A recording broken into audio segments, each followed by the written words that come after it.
Ladies and gentlemen, members of the Frobenius Society, dear guests, it is my great pleasure to welcome Professor Dr. Anne Meneley from Trent University near Toronto to this year's Jensen Memorial Lecture. Thanks to the generous support of the Frobenius Society represented today by Dr. Maya Wegerlin, we have been able to invite you, Professor Meneley, for a one-month stay at the Institute of Advanced Studies in Bad Homburg, where you stay as a fellow. I'm delighted, Professor Meneley, that you have accepted our invitation and are honoring us by sharing with us your research today and in the following weeks. Please accept a warm welcome here in Frankfurt as a guest not only of the Goethe University, but especially also of our Frobenius-Institut. Thanks for coming.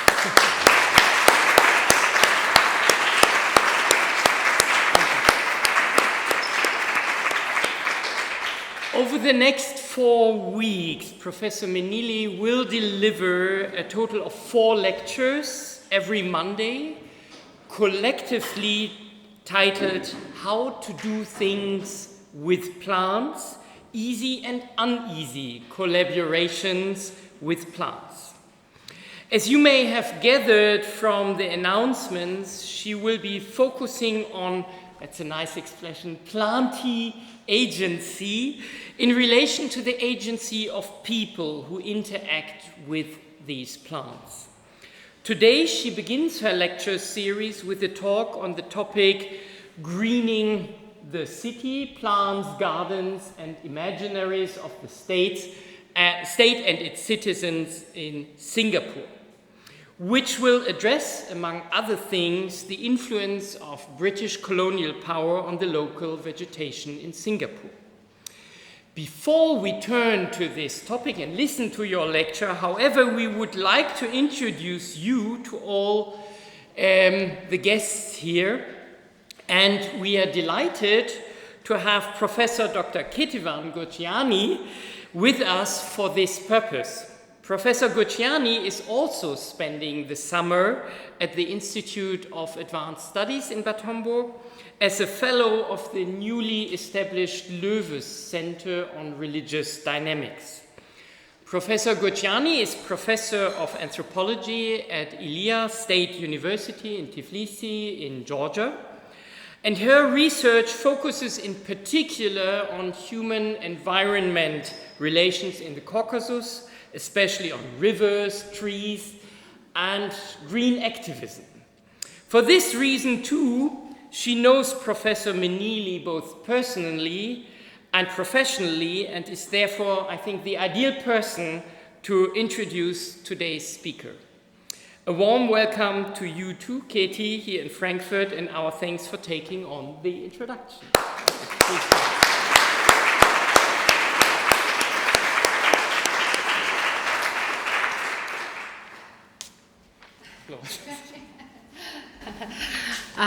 Vielen herzlichen Dank. Ich werde nur einen Satz auf Deutsch sagen, um so irgendwie meine Zuneigung zu der Sprache und mein Dankeschön auch an alle zu richten. Ich werde aber dann auf Englisch fortsetzen. Herzlichen Dank für die Einladung. It's a great pleasure for me to introduce Professor Anne Meneley from the Trent University in Canada. Anne Meneley received her doctorate in anthropology from New York University and has held a position at Trent University since 1998, serving at various times as chair and associate chair of the department, and most recently as a visiting professor at the University of Gastronomy in Pollenza. One of the first things that strikes you when you look at her CV is the fieldwork record. Yemen from 1989, Palestine 11 times between 2006 and 2022, Italy across 3 decades, Toronto tracked continuously from 2000, Georgia and Singapore from 2022, New York revisited across 5 decades, including, wonderfully, an early ethnographic study of the Soho Irish pub. This is not the fieldwork of someone who just parachutes in and then goes out. It is the record of a sustained, repeated, deepening commitment in which she tries to really understand the people and speak their language. Her first book, Tournaments of Value, Sociability and Hierarchy in Yemeni Town, published in 1996 and reissued in a 20th anniversary edition in 2016, emerged from that initial immersion in Zabid, in the Tihama lowlands of Yemen, beginning in 1989. The book was honored by the American Ethnological Society and is also here in Vadius today, for which also this reprint in 2016 as 20th anniversary is kind of argument. The argument the book makes remains genuinely important today. Much Western scholarship on the Middle East had either ignored women's social worlds altogether or treated them as evidence of subordination and passivity. And Meneley showed something different. The elaborate rounds of visiting, the wedding ceremonies, the competitive hospitality she observed in Zabid were not sideshows to real political life. They were political life, the terrain on which hierarchies of class, age, gender, and geography were constructed, contested, and reproduced. Women's sexuality was not a refuge from power, but one of its primary arenas. When the book came out, it was a great success to this, and it remains a key ethnography of the Middle East to this day. As one of the anthropologists working herself in the region, Laila Bulugot from Columbia University put it, this is still unsurpassed as ethnography of the power and grace of women's social worlds in an Arab society, or in the words of Jessica Weininger from Northwestern University, it's a masterful analysis of women's sexuality in the Middle East. She brilliantly shows how weddings and visiting rituals are key political spaces where hierarchies of class, age, gender, and geography are created and contested. Her subsequent research made a methodological pivot that has become something of a signature move in contemporary ethnography. She stopped following people and started following a thing, specifically olive oil. Working across Italy, Tuscany, Umbria, Puglia, and Palestine, both part of the same ancient Mediterranean culture of the olive trees, yet separated by vastly different political and economic conditions, she traced what happens to a commodity as it moves or fails to move through the world. In Italy, extra virgin olive oil travels circuits of artisanal prestige, slow food aesthetics, and culinary tourism. In Palestine, it travels, when it is permitted to travel at all, through checkpoints and obstruction. The olive tree is at once a source of livelihood, a symbol of deep-rootedness, and a target, uprooted by the thousands. And Meneley's ethnography of olive oil is not simply a study of a commodity, it is a study of what it means to circulate, to move, or to be prevented from circulation, and what materialities can afford. This concern with land, ruination, and what can grow from the ruins runs through her more recent Palestine work as well. She looks into heritage seed saving, eco-farming initiatives, farming cooperatives, and food circulation networks. These are, she argues, not merely practical responses to dispossession, but profoundly hopeful ones.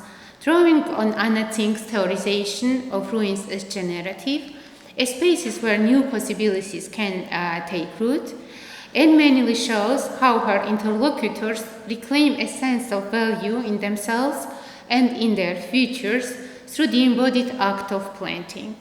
To tend a seed is, in her account, a political act and an act of imagination simultaneously.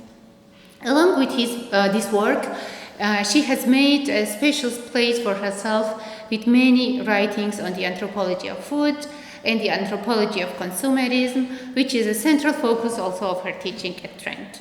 She has co-edited two volumes, Autoethnographies, The Anthropology of Academic Practices in 2005, and very interestingly, FET, The Anthropology of an Obsession, together with Dan Kulik in 2005.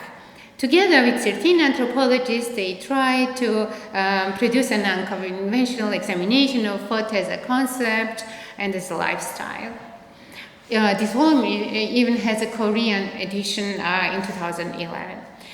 And Meneley has also done extensive ethnography, attending to the seemingly mundane, seen but unnoticed activity of walking on sidewalks in global cities, be it Toronto, New York, Tbilisi, Ho Chi Minh City, and her newest field site, Singapore, following in the tradition of Jane Jacobs' close attention to urban street life. As this fieldwork progressed from a focus on the uses of sidewalks, she has recently moved to the study of gardens in Georgia and Singapore as spaces for human-plant encounter and human ambulatory activities.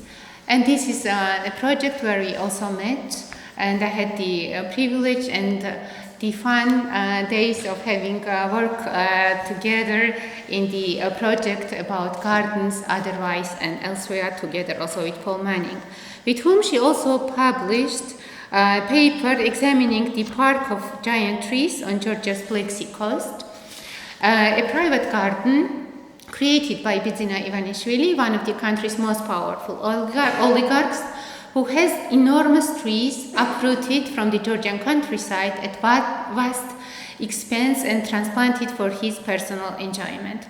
The result is what the authors call a spectacle of plant violence, and you will hear more about it in the coming weeks. The trees, ancient, rooted, communally familiar, are torn from the landscapes and communities they belong to, and the villagers who sold them are left with something they did not fully anticipate. Not money, but kind of grief and uncertainty.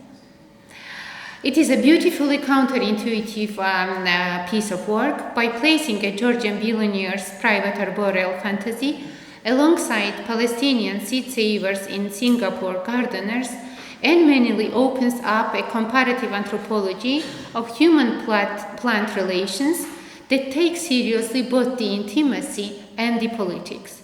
Plants, in her account, are not backdrop. They are social actors, bearers of memory, objects of attachment, and studying how humans relate to them tell us something important about power, belonging, and what it means to be at home in a place. She has also spent years attending to walking as an ethnographic subject, studying how fitness devices like Fitbits transform an embodied practice into quantified data, and how the perception of danger shapes urban mobility in ways that are deeply gendered. The sidewalk, the garden, the contested grove, chained trees, they form in her work a connected landscape of inquiry into how we move through the world and what moves with us. Thank you very much, and floor is yours.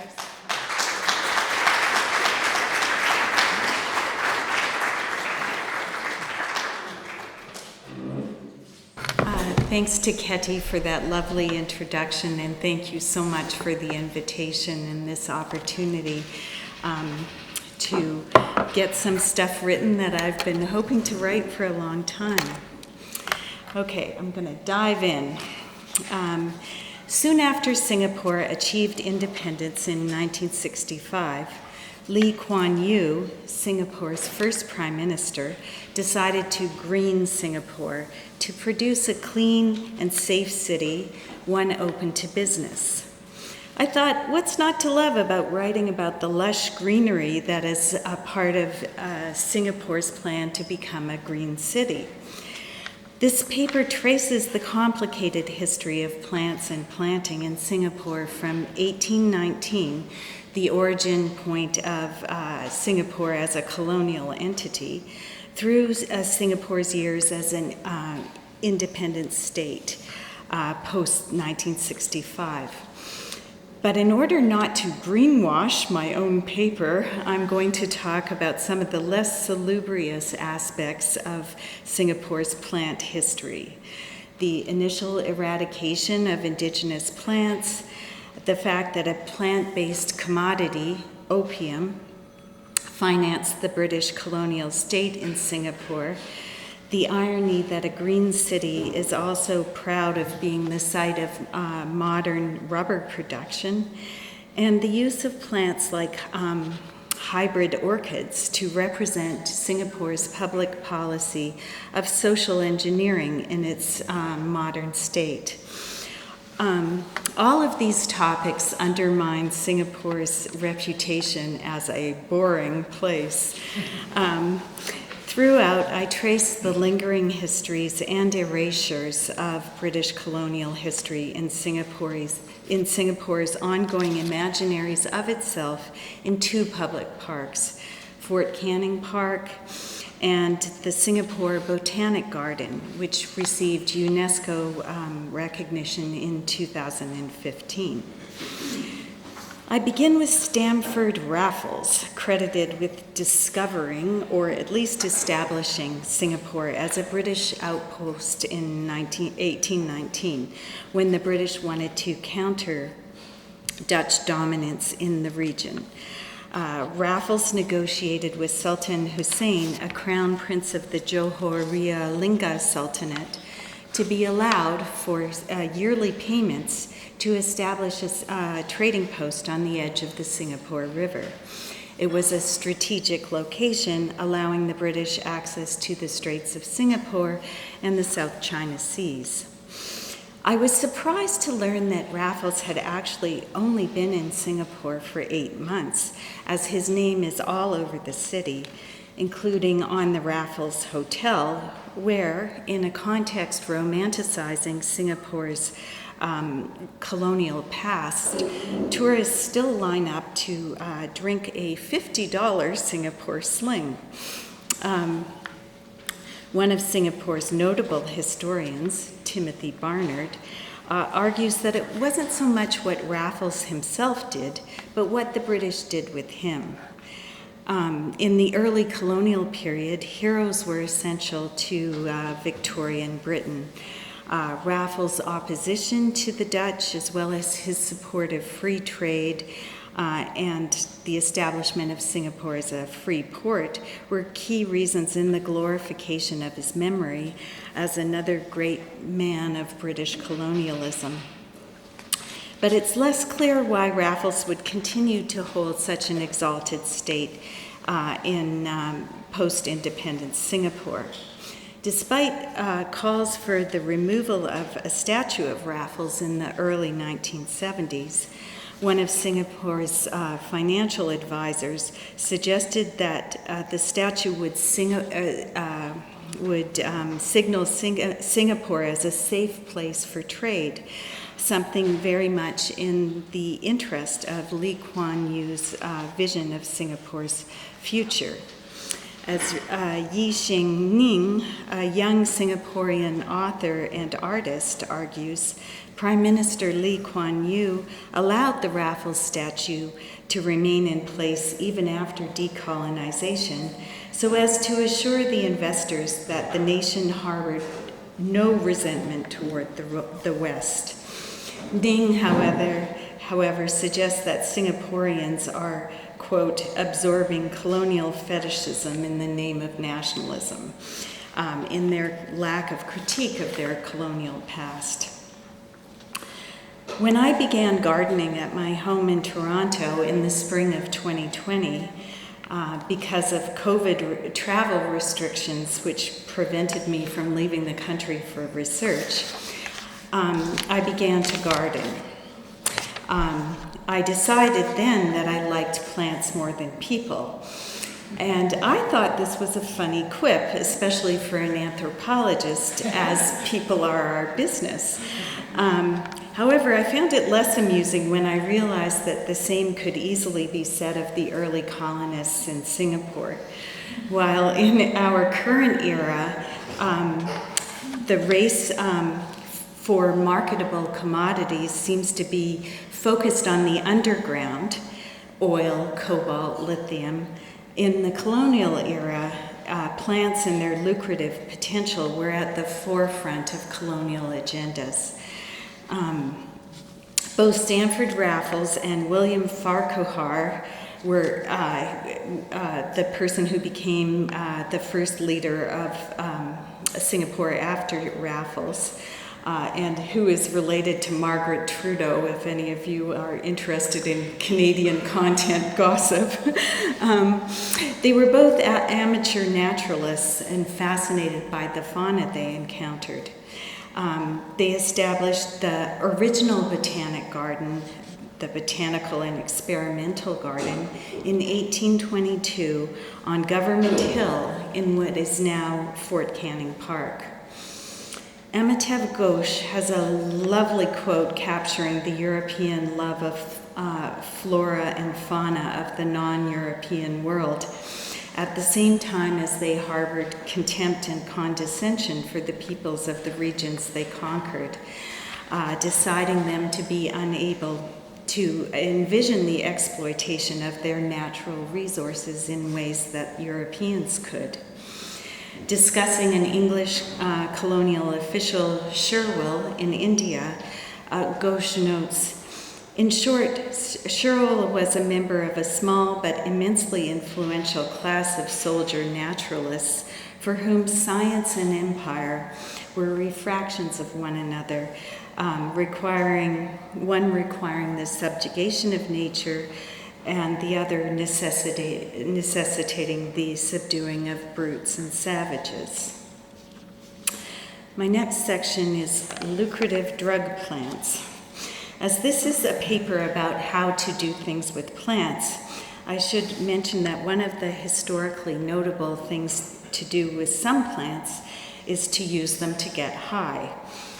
So marijuana, magic mushrooms come to mind, but opium is also extracted from a plant, the poppy.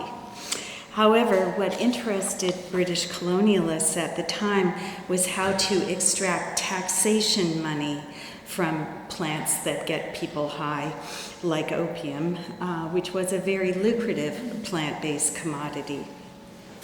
What is not mentioned in the official plaques on display in Fort Canning Park or the Singapore Botanic Gardens is that Stanford Raffles brought a gift of opium to the negotiation table. Farquhar recognized that to support the infrastructure and administration of Singapore as a free port, he needed to establish tax farming applicable to those who wanted to sell alcohol, opium, or have gambling. Of the three, opium was the most lucrative. Although opium was not grown locally, rather imported from Persia, Turkey, and India, Singapore was a node in the opium trade, as raw opium was processed in opium farms and consumed locally, primarily by Chinese laborers or exported. Opium generated about 50% of the excise tax revenue from 1820 to 1860. While some opposition to the problem of opium addiction emerged in early 20th century Singapore, especially among the wealthy Chinese, the practice continued during the Japanese occupation, only to be banned by the British in 1946 when they returned to Singapore after World War II. Although this history is not erased from the academic archives, the silence on this aspect of the British legacy is notable in the public presentations of Singapore's history. The Singapore Botanic Gardens. The Singapore Botanic Gardens webpage proudly notes that the garden is the first and only tropical botanic garden on the UNESCO's World Heritage List. It was established in its current location in 1859. During colonial times, the Singapore Botanic Gardens was in close contact with the Kew Gardens in London, the center of botanical science at the time. Historian Richard Drayton memorably dubbed the Kew Gardens in London as nature's government. Historian Timothy Barnard suggests that the Singapore Botanic Gardens was nature's colony, the jewel in its crown. Lest we be inclined to think of gardens as static entities, Barnard's historical account captures the vibrancy and the dynamism of the gardens over time, along with some gossip about what went on amongst the academics who were working there, which is always fun. And this was the location where scientists either tried to acclimatize foreign plants to new locations in order to exploit them, or house botanical wonders pillaged from the wider realm of Southeast Asia. In the process, this is a quote, the Singapore Botanic Gardens becomes a model for imperial botany while being rooted in British colonial structures and Southeast Asian landscapes.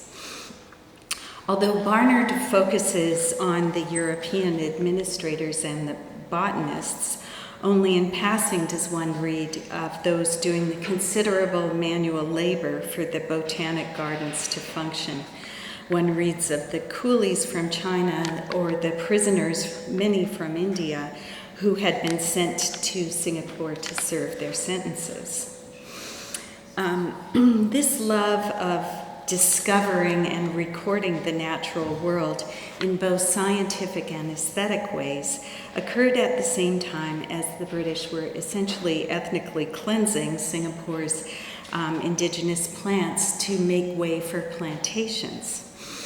Also mentioned in a very matter-of-fact fashion is the brief rise and stunning failure of the many of the crops initially established by the British, including nutmeg, pepper, coffee, and other cash crops which were not suited to the environment. Therefore, the life cycle of these plantations is relatively short, given what Johnny Hartigan calls planty agency. Many of the plants said no to plantation life. The nutmeg plantations were devastated by a beetle infestation. The coconut plantations eventually decimated Singapore's coastal fauna. Plantations for gambier, a plant essential to both leather production and beetle nut chewing, exhausted the land, and much of the forest was cut down to process the gambier, making way for the proliferation of a junk plant called lalang, a coarse weedy grass. Barnard hinges his argument on how Singapore came to its own Anthropocene early on with the environmental change of the 19th century, stripping much of the indigenous forest and thus biodiversity of the island for good. This brief recounting of failures in the gardens indexes what Anna Singh calls the blasted landscapes of the Anthropocene as a result of trying to extract profit from plants foreign to the land. To understand how things were done with plants, we must examine the material qualities of the containers that were necessary to transport them. Key to plant transportation prior to refrigeration was the Wardian case, invented by Nathaniel Ward, a surgeon and amateur naturalist in England. The Wardian case reduced dependence on seeds as it could transport the plants while alive. This small container revolutionized the circulation of plants across oceans, as they could be planted in soil in an encased box with a glass panel to allow sunshine in.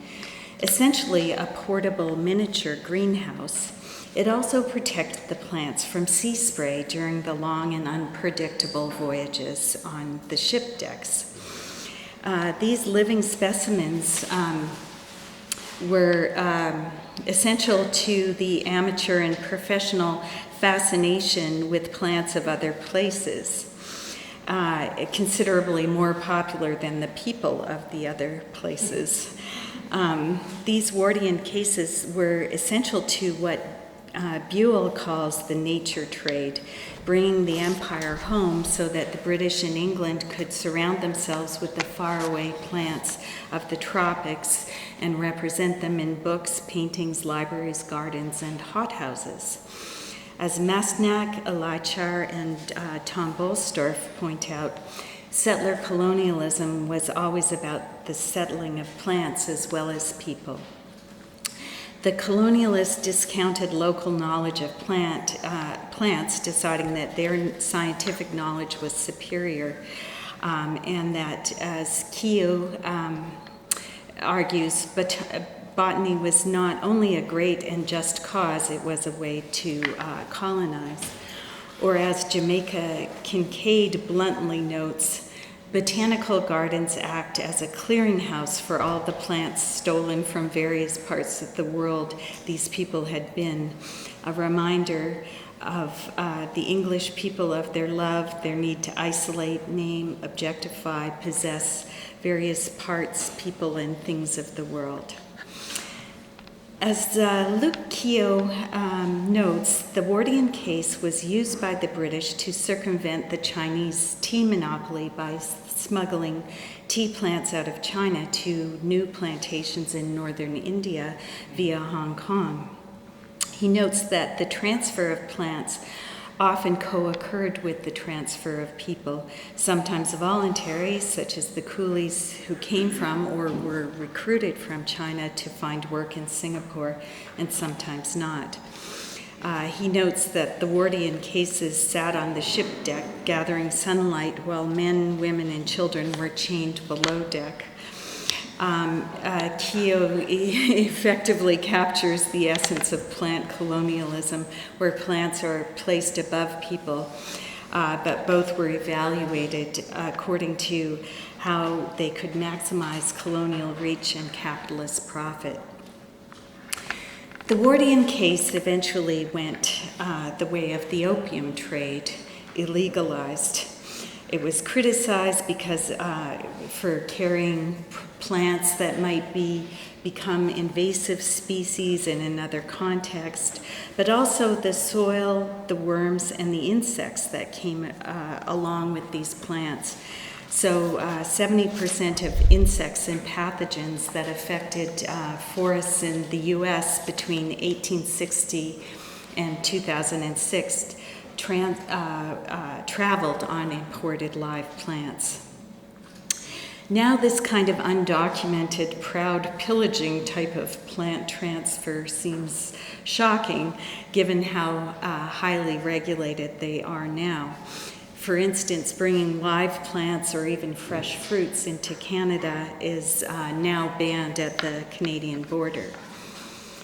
The contemporary Singapore Botanic Gardens has tried to recoup, to a certain extent, the indigenous plants and landscapes which were almost decimated in the colonial era.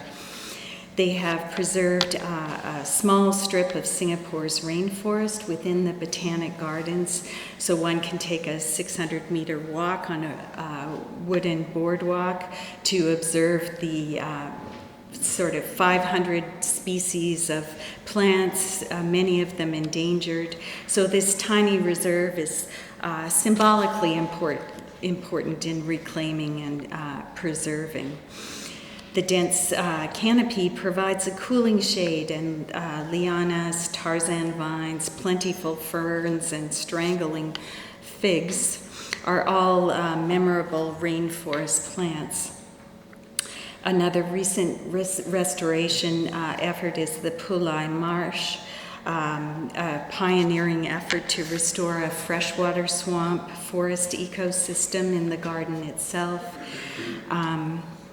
It proudly displays a beloved native of Singapore, the lipstick palm, featured here with a monitor lizard, with its bright red stems and its tolerance for waterlogged soils. They have even botanized the pavement in the learning garden.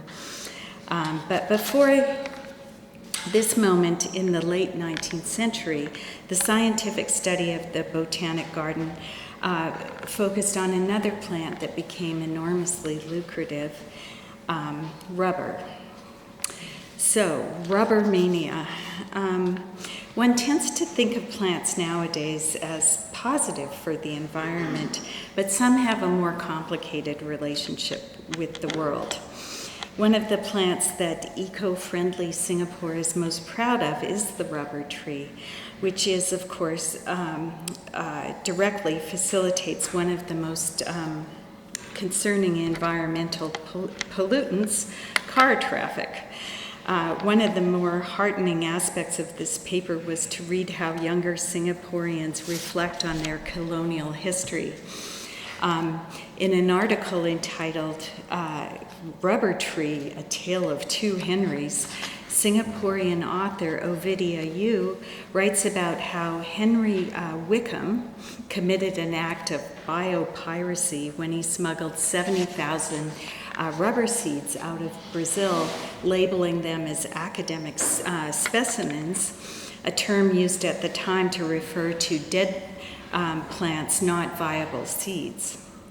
2,700 of the seeds were successfully germinated at Kew. 22 rubber seedlings were transferred and thrived in Singapore's Botanic garden, where they received the enthusiastic care of the other Henry Nicholas Ridley, director of the Singapore Botanic Gardens from 1888 to 1912. He glommed onto rubber with such enthusiasm that he was known as Rubber Ridley or Mad Ridley, and he saw rubber's commercial potential long before many did. Although the rubber plantations eventually moved to Malaya, where the climate was more welcoming, the Botanic Garden was the site of Ridley's research into how to do things with rubber plants. And note that the Ridley displays in the Botanic Garden do not use the term biopiracy as the younger Singaporean scholars do. Highlighted in the Botanic Garden is Rubber Ridley's innovation of the herringbone style of tapping rubber, which allowed the rubber trees to be repeatedly tapped without killing them, therefore avoiding endless replanting and waiting for them to mature. Although Mad Ridley allegedly carried rubber seeds in his pocket, ready to distribute to anyone who was interested, not many shared his enthusiasm until the early 20th century.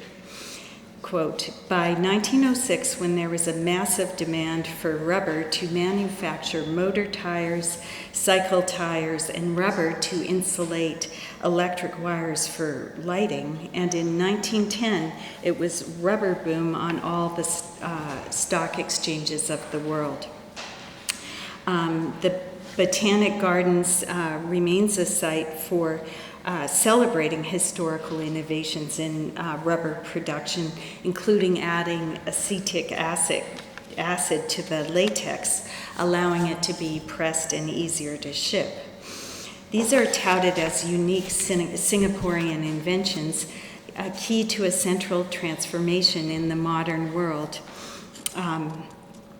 The move to car mobility and its necessary infrastructures, which continue to shape quotidian lives of plants and people on this planet. But Singapore and the rubber tree have a complicated relationship.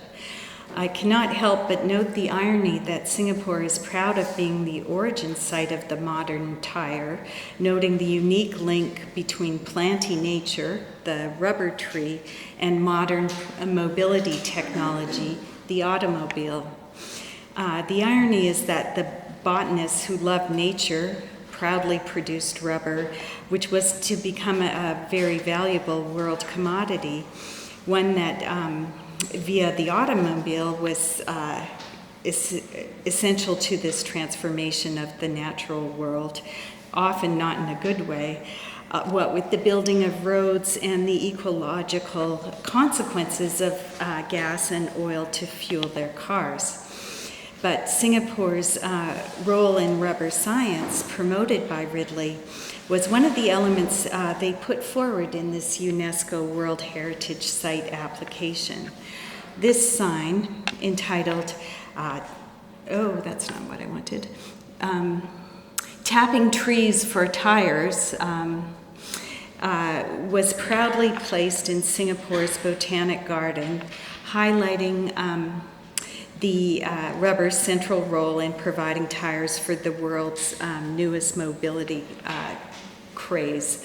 Okay, I lost my slide, which is of a poster in the garden called Tapping Trees for Tires, and it had a little Michelin man on the bottom right-hand corner.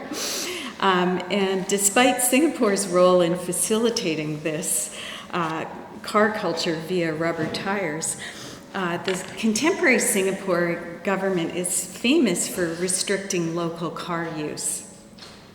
There are very high taxes on car purchases.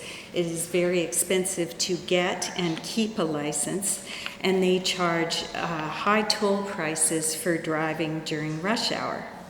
In this respect, Singapore has become a model for contemporary cities where traffic is nothing but a headache. I speak from experience. Singapore also has a very efficient subway system. Singaporeans will complain if the train is 20 seconds late, but those of us who live in third world Toronto would weep with joy at such a brief delay.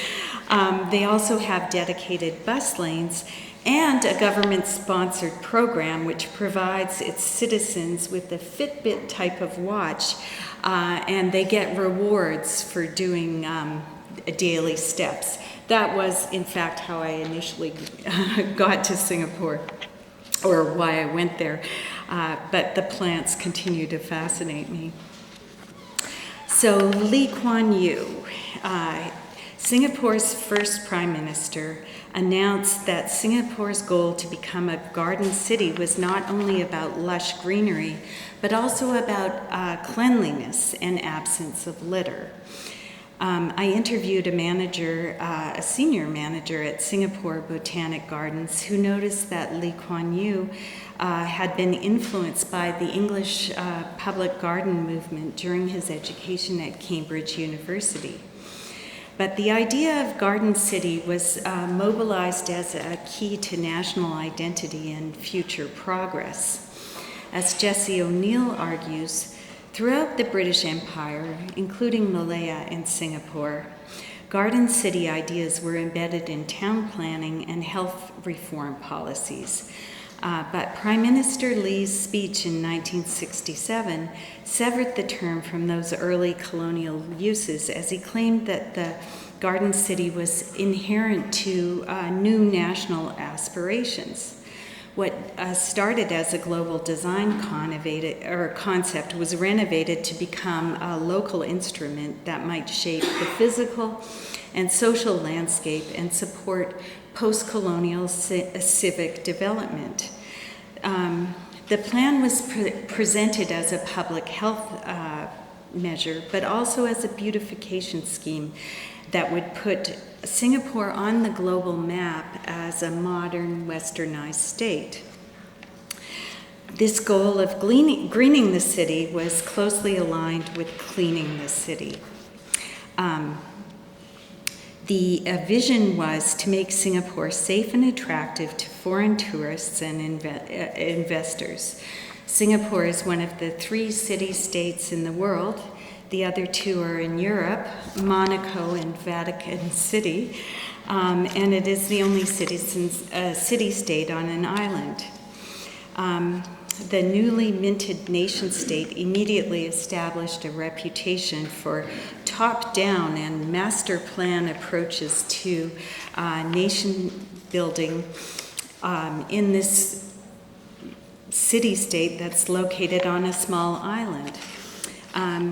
Lee Kuan Yew is still greatly revered in Singapore's public discourse, although you do hear some back chat in certain interviews. But he was also famous for offering plant suggestions as he drove through the city. And he'd call up the gardens and say, hey, something's got to be fixed here. Okay, that's about nice. So it was apparently the plants adorning Singapore's overpasses and bridges were his idea. His vision of Singapore as a garden city endures and continues to develop, and its latest incarnation is a city in nature. Lee Kuan Yew was in favor of using trees as public infrastructure. An original part of the Green Plan was to plant trees along Singapore streets, particularly trees which provide shade, which seem like a gift in Singapore's heat. According to many memoirs and interviews that I conducted with guides, friends, and employees of the Botanic Gardens, he was concerned about Singapore's citizens, especially those who worked outdoors, arguing that shade would provide relief and respite from the heat. It was a pragmatic move, as he thought that if plants can clean the air and reduce the heat in the city, people could work more effectively. In this respect, he was more functional than sentimental. The other point Lee Kuan Yew made was that the areas inhabited by colonial authorities in the past, including the neighborhoods surrounding the Botanic Garden, were much greener than the other neighborhoods of Singapore. He argued that all the people of Singapore deserved greenery, not only the rich, and that those living in poorer neighborhoods would feel dissatisfaction if they didn't have adequate greenery. The overall project was about creating an attractive and ordered city, free of general mess and adorned with plants. The creation of a garden city was thought to require its own form of social engineering by raising public awareness about littering and garbage. The government introduced public cleanup days, public tree planting days, competitions between neighborhoods about who could create the best garden, which all contributed to embedding these cleanliness and greening imperatives in the citizens. It was not so much the aesthetics of the garden that appealed to Singapore's pragmatic government as it was the ethics of gardening and the hope that a popular investment in the garden might turn people from foreigners in their own country into a responsible collective citizenry. That's a quote from Jesse O'Neill. Again, the concept of social engineering is one that's proudly embedded in these public gardening tactics.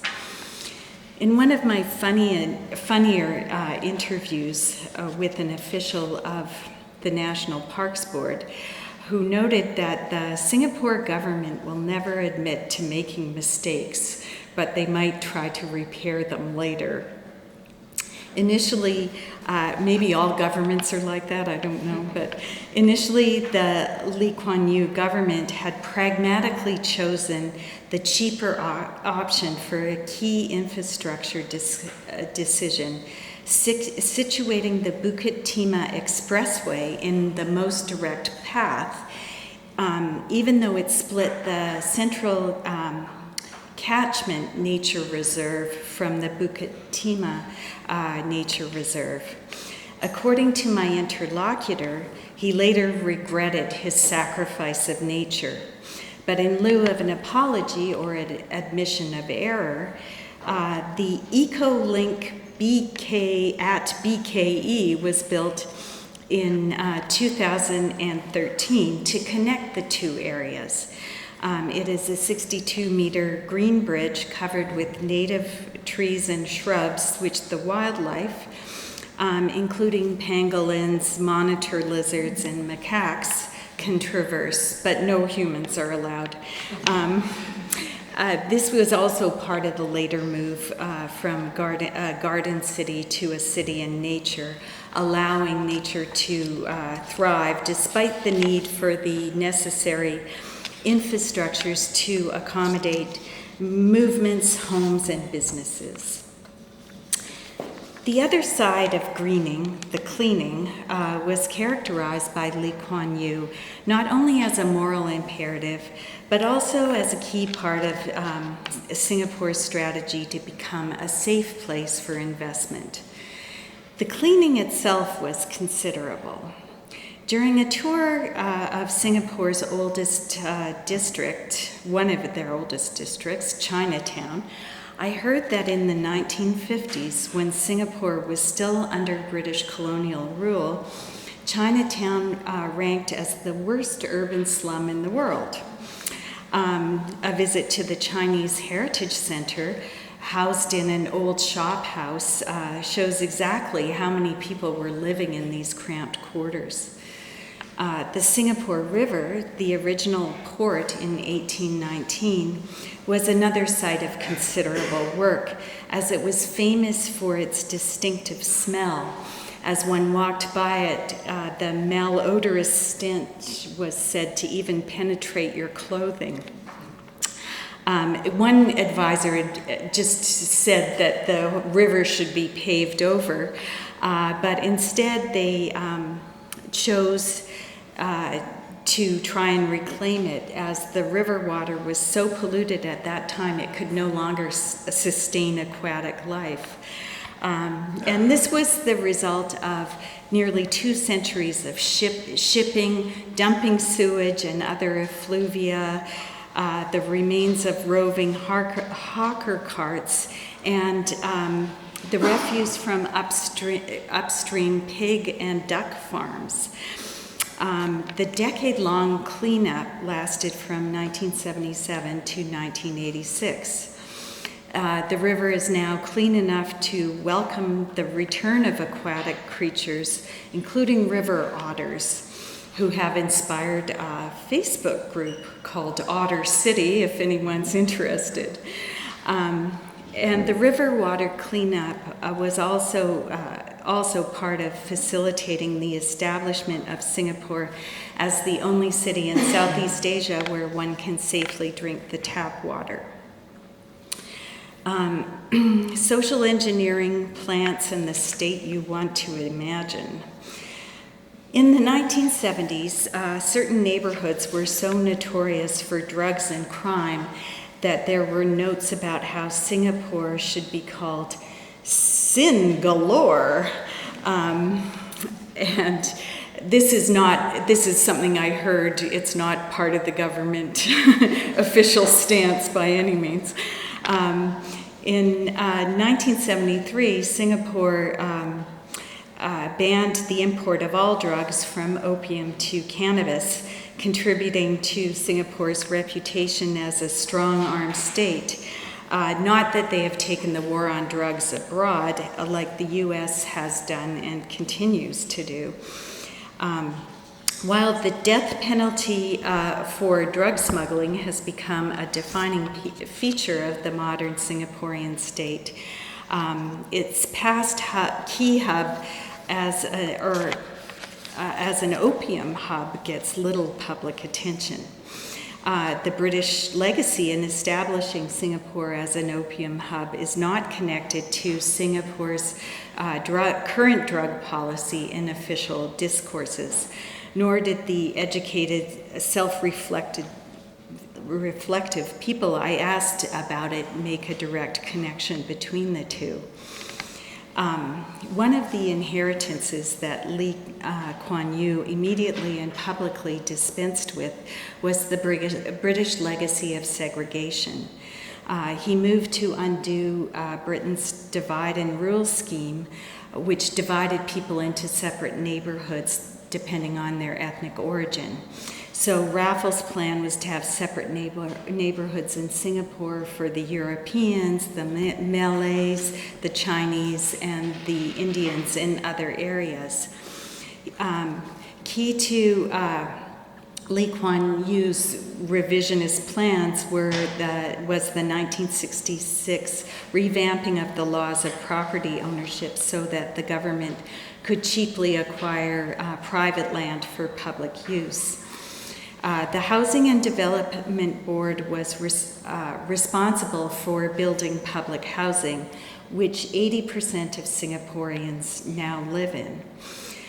One of the dimensions of the proudly declared social engineering program of Singapore State was to make sure that each public housing building had apartments available to proportionally equal segment of Singapore's ethnic composition. So you have in one building Chinese, Tamil, Malay, and others to prevent ghettoization and promote a sense of tolerance and shared citizenship. Orchid fever, Singapore style. I now move from the practical use of plants as green lungs and shade infrastructure to a distinctive style of plant diplomacy, using a plant famous the world over, the orchid, to represent Singapore internationally. Singapore has had a long-standing international recognition as a main site of orchid cultivation and scientific study, and this is a point of national pride, and one of the key reasons why the Singapore Botanic Gardens was awarded a UNESCO status.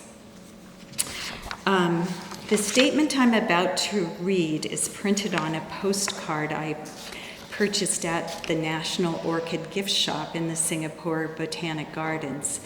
And this is about Singapore's national flower called Vanda Miss Joaquim. Vanda Miss Joaquim, Singapore's national flower, is a masterpiece created by Agnes Joaquim in 1893. It represents the resilience of immigrants and their blend of cultures. Over 600 stunning hybrids have been produced through the orchid breeding and hybridization program at Singapore Botanic Gardens, continuing the legacy of this floral wonder. This is my personal first citation from a postcard. Oh, that was the tire, sorry. Oh God, did you see the flower? Oh, what's going on here? There, okay, that's what I wanted. Oh, sorry, take that out of the film. Anyway, this is my first citation from a postcard, but I should note that it says at the bottom of the postcard, all rights reserved. But the caption succinctly captures an aspect of state foreign policy that Singapore is proud of, which is orchid diplomacy. Rebecca Tan, writing in an article published by the National Library of Singapore in 2022, makes an argument about why a hybrid plant might be a good choice for Singapore's national flower. She asks, why orchids specifically, and why hybrids? Orchids, which belong to the family Orchidaceae, are chosen for their vibrant colors, hardiness, and resilience. They help project a strong image of Singapore. Hybrids, created by crossing two different breeds of parent plant species, reflect Singapore's multicultural heritage and globally oriented outlook. One of my interlocutors elaborated on how this hybrid orchid works as Singapore's national flower.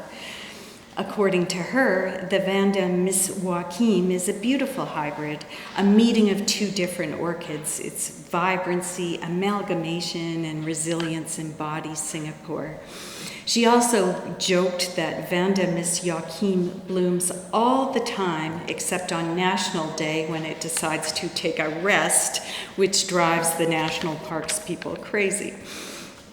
My interlocutor noted that Agnes Joachim, an Armenian immigrant, had created it in her backyard garden, but she didn't do a scientific step-by-step recording of it, hence leading some to question whether it was a deliberate or accidental hybrid, which occasioned much debate later on. As Susan Orlean notes, in Victorian England, the orchid hobby became so consuming that it was sometimes called orchid delirium. Mad Ridley of rubber fame registered the Vanda Miss Joachim with the Royal Horticultural Society in 1893, and it was the first hybrid orchid to be recognized.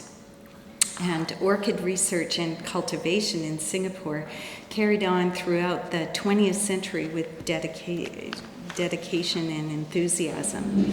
While I associated orchid passion with my mom's bridge lady friends, in early 20th century Singapore, the orchid passion was a thing of powerful men from all of Singapore's ethnic groups. The main orchid garden, housed within the Singapore Botanic Garden, is advertised as follows. The National Orchid Garden is a premier world-class attraction featuring the largest tropical orchid display. They have two houses, the Sembcorp Cool House and the Mist House. But what gets the most attention is the VIP Orchid Garden. The garden displays orchids named after famous political guests to Singapore, sometimes dead royalty. So this is one in memory of Princess Diana. Princess Anne also got an orchid named after her.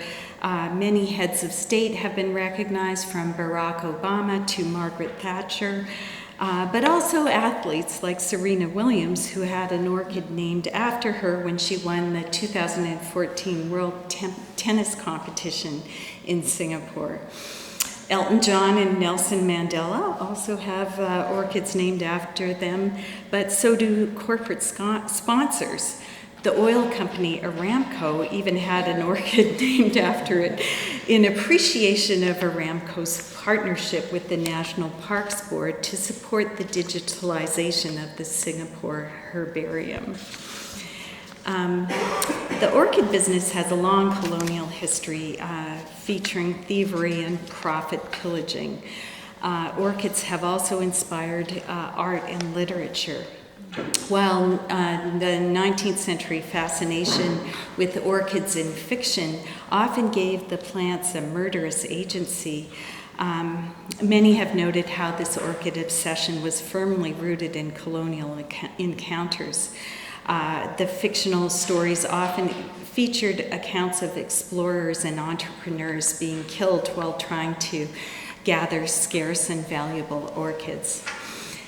The orchid continues to inspire Singapore poetry and fiction, even though the science fiction of the 21st century differs markedly from the orchid-inspired Victorian fiction. I want to focus here on two Singaporean fiction writers, Zining Mak and Yi Sheng Ning, who reflect on this complex colonial heritage in their work. The eclectic mix of poetry and prose reflections in Zining Mak's short book, The Orchid Folios, feature the orchid as a key theme in considering how colonial history lives on in Singaporean culture. When asked in an interview with Singapore Vogue, which I thought was kind of cool. She was asked how orchids are connected to colonialism. Mock responds, "Many of our narratives in Singapore are inherited from colonialism. It is important to recognize that the orchid was an exotica in colonial times, and that there are many endangered orchid species due to the destructive practices of orchid hunting that became a sexy thing to do for Europeans. In other words, the orchid was an object through which colonialists encountered the exotic cultures of the colonies." And this, I'm still quoting from her. "To be clear, I don't mean that the Vanda Miss Joachim shouldn't be our national flower because of the history of the orchid. I just mean that we must learn to recognize the ways in which the orchid has circulated in the empire in colonial times and not reproduce these relationships. This is especially important as colonial history is very marketable." On that note, Mock takes gentle reflective stabs at the presence of orchids in myriad consumption practices, in jewelry, on stamps, on earrings, and even in the signature scent, which will greet you as you board your next Singapore Airlines flight. Yi Sheng-ning's speculative sci-fi piece, Agnes Joachim, Bioterrorist, uses a radical fictional reimagining of Agnes Joachim and her orchid breeding past, granting both the orchid and Agnes Joachim the agency to become anti-colonial activists. He draws on the Victorian era of fiction of killer orchids, a subgenre of botanical horror. Ning also takes on Singapore's opium legacy. In his story, a drug, Yocamine, is produced from the orchid, but instead of sedating the population as opium does, it encourages people to rise up against oppression. Catherine Enright offers the following interpretation of Ng's work. In Ng's story, smoking Yocamine gives people revolutionary agency. He casts the drug deliberately as an antithesis to opium, which keeps people reliant and colonial coffers well lined. By contrast, in a tongue-in-cheek way, Ng describes Yocamine as especially dangerous for the British Empire.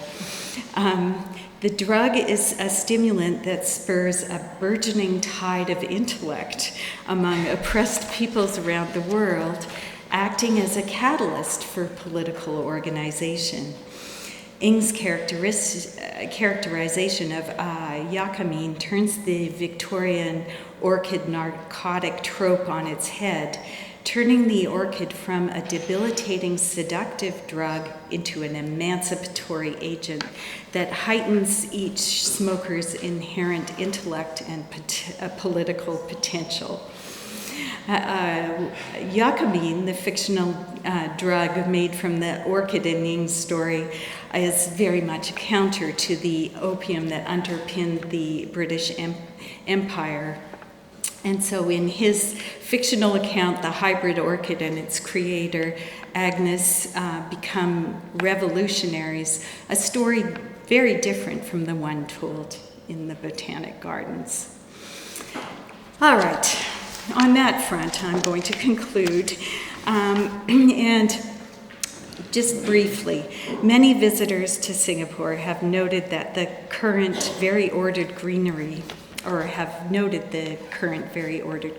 in Singapore's parks and streets.